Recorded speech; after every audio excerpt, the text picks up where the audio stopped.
Bu da da. Görmüşsən Pervi reisdə ya. Xırdan yoxdur. Öz canın üçün yoxdur. Düş get.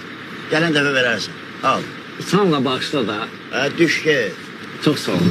Değmə.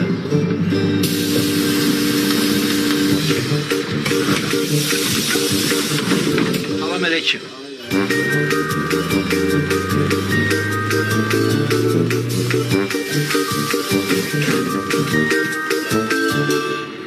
Ala yenə də.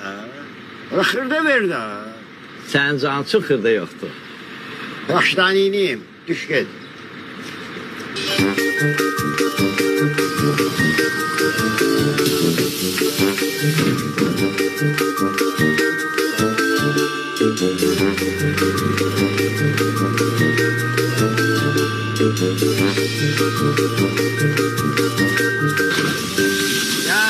Gel gülüm gel.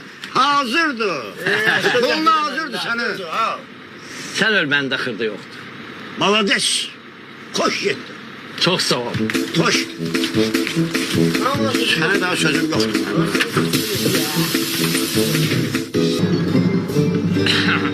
Hem yoklu. Hə, Gediş hakkı. hə, saat. Məndə xırda olmur atam. Görüm onu.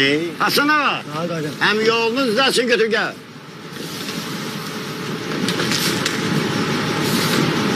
Nə də bu? Demirse xırda yoxumdur. Ha. Bu sənə bir il bəsələr. Düşdün. Səhər salamı. Ha. Getdin